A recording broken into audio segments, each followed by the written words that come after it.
భారత రాజ్యాంగం మత రిజర్వేషన్లు అంగీకరించదు. కులాల్లో దట్టు బలహీన అట్టడుగు వర్గాలు ఎవరైతే ఉన్నాయో వారికి మాత్రమే రిజర్వేషన్లు ఇస్తారు.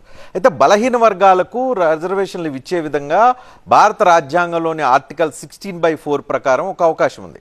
అయితే బీసీలని ఎవరు గుర్తించాలి అని అంటే ఆయా రాష్ట్ర ప్రభుత్వాలు పలానా కులాలు ఎవరైతే ఉన్నారో వాళ్ళందరూ బీసీలుగా అని గుర్తించబడతారో వాళ్ళందరికీ రాజ్యాంగానికి లోబడి 16/4 ఆర్టికల్ కింద లోబడి రిజర్వేషన్లు ఇస్తారు. ఇప్పుడు ప్రధానంగా సమైక్య రాష్ట్రంలో 2004 సమయంలో అప్పుడు వైఎస్ రాజశేఖర రెడ్డి అధికారంలోకి ఉన్న టైంలో ఆయన మొదటగా అధికారంలోకి వచ్చిన 56 రోజుల్లోనే మొదటగా ముస్లింలకు రిజర్వేషన్లు ఇవ్వాలి, అది ముస్లింలకు రిజర్వేషన్లు ఇస్తూ ఆ పాసిబిలిటీస్ని వర్కౌట్ చేయమని చెప్పి ఆయన అప్పుడు రిజర్వేషన్లు కల్పిస్తూ ఒక ఆర్డర్ కూడా రిలీజ్ చేసిన పరిస్థితి కనిపిస్తుంది. ఆ తర్వాత అది రకరకాల మార్పులు ఉన్నాయి, వాటి గురించి డిస్కస్ చేద్దాం. అయితే ఇప్పుడు ఏదైతే ముస్లింలను బీసీల కింద చేర్చి బీసీలుగా పరిగణించబడిన తర్వాత వాళ్ళకి రిజర్వేషన్లు అమలు చేస్తున్నారు. అలా అమలు చేస్తున్న రాష్ట్రాలు ప్రధానంగా చూస్తే కర్ణాటక, కేరళ, ఆంధ్రప్రదేశ్, బీహార్, తమిళనాడులో కూడా ముస్లిం రిజర్వేషన్లు వస్తున్న పరిస్థితి మనకు కనిపిస్తుంది. 2004లో ఇందాక చెప్పినట్లుగా మొదటగా బీసీలు గుర్తించేలాగా ఒక పరిశీలన చేయాలంటూ జీవో ఇష్యూ చేసి అప్పుడు రిజర్వేషన్లు కల్పించారు, 5% రిజర్వేషన్. ఆ తర్వాత దాని మీద కోర్టులకు వెళ్ళారు. కోర్టులు 50% మించి రిజర్వేషన్లు ఇవ్వకూడదు, ముస్లింలకు 5% రిజర్వేషన్లు ఇవ్వటం వల్ల 51% అవుతుంది కాబట్టి వాటిని రద్దు చేస్తూ సుప్రీంకోర్టు నిర్ణయం చెప్పింది.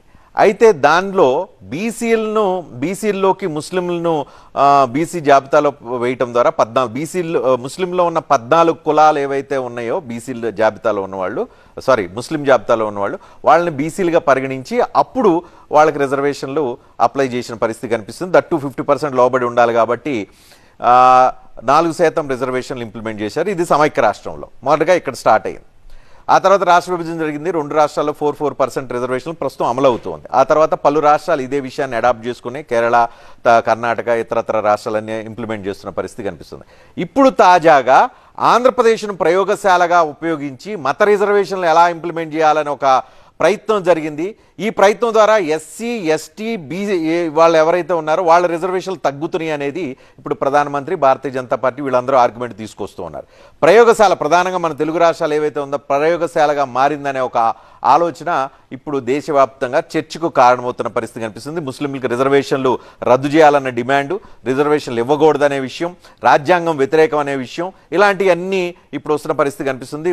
ప్రధానమంత్రి నరేంద్ర మోడీ, హోంమంత్రి అమిత్ షా, రాజ్నాథ్ సింగ్, రక్షణ శాఖ మంత్రి వీళ్ళందరూ ఊరు వాడా తిరిగి దేశవ్యాప్తంగా ఇదే అంశాన్ని గట్టిగా నొక్కి వక్కాణిస్తున్న పరిస్థితి కనిపిస్తుంది. ఇది ఆంధ్రప్రదేశ్లో టీడీపీ, జనసేన, బీజేపీ కూటమి ఉంది కాబట్టి అక్కడ అధికార వైఎస్ఆర్ కాంగ్రెస్ పార్టీ ఎన్డీఏ కూటమిని టార్గెట్ చేస్తూ ఆన్సర్ చేయమంటున్న పరిస్థితి ఆ రాజకీయం అక్కడ కనిపిస్తుంది. తెలంగాణలో రేవంత్ రెడ్డి బీజేపీకి ఓట్లేస్తే, పార్లమెంట్లో ఓట్లేస్తే రద్దు అయిపోతాయి కాబట్టి, రిజర్వేషన్లు రద్దు అయిపోతాయి కాబట్టి ఆలోచించుకోమని రేవంత్ రెడ్డి ఇక్కడ రాజకీయాన్ని మొదలు పెడుతున్నారు. సో మన తెలుగు రాష్ట్రాలను బేస్ చేసుకొని ఈ రిజర్వేషన్ల రచ్చ ఒక పీక్ వెళ్ళిపోయిన పరిస్థితి కనిపిస్తోంది. ఇదిలా ఉంటే దేశంలో ఉన్న సంపద పై మొదటి హక్కు ఎవరికి ఉంటుందనంటే ముస్లిం మైనారిటీలకు ఉంటుందని కొన్ని దశాబ్ద కాల క్రితం మన్మోహన్ సింగ్, అప్పుడు ప్రధానమంత్రి ఎవరైతే మన్మోహన్ సింగ్, ఓ సందర్భంలో ఆయన ఉటంకించారు. ఇప్పుడు అదే అతిపెద్ద వివాదం అవుతుంది. దేశంలో కేవలం 22% మంది మాత్రమే ఉన్న ముస్లింలకి మొదటి హక్కు ఎలా అవుతుంది అనేది ఇప్పుడు బీజేపీ నుంచి వస్తున్న సూటి ప్రశ్న. ఆ రోజు అసలు ముస్లింల మొదటి హక్కు అని చెప్పి మన్మోహన్ సింగ్ ఏ సందర్భంలో ఎందుకు అన్నారో ఒకసారి ఆయన మాటలు విందాం. I said minorities, particularly the Muslim minorities, if they are poor, they have prior claims on the resources of the country. I use the word all for all minorities, and I added for layer, particularly Muslim minorities, if they are poor, they have a prior right on the resources of the country. I stand by that. 2009 ఎన్నికలకు ముందు అప్పుడు ప్రధానమంత్రిగా ఉన్న మన్మోహన్ సింగ్ ఈ వ్యాఖ్యలు చేశారు. పేదలు, మైనార్టీలు, దట్టు ముస్లిం మైనార్టీలకి ఈ దేశ సంపద మీద మొదటి హక్కు ఉంటుందని ఆయన ప్రధానమంత్రి హోదాలో ఆ రోజు చేసిన వ్యాఖ్యలు ఇప్పుడు భారతీయ జనతా పార్టీ ప్రచారానికి, కాంగ్రెస్ పార్టీని కార్నర్ చేయడానికి ఒక ప్రధాన అస్త్రంగా మారింది. దీన్ని ప్రధానమంత్రి నరేంద్ర మోడీ ఇప్పుడు పెద్ద ఎత్తున క్యాంపెయిన్ తీసుకున్నారు. ఆయన ఏమన్నారో ఒకసారి విందాం. कभी डॉक्टर मनमोहन जी ने ऐसा कहा ही नहीं था कि देश के संसाधनों पर पहला हक मुसलमानों का है।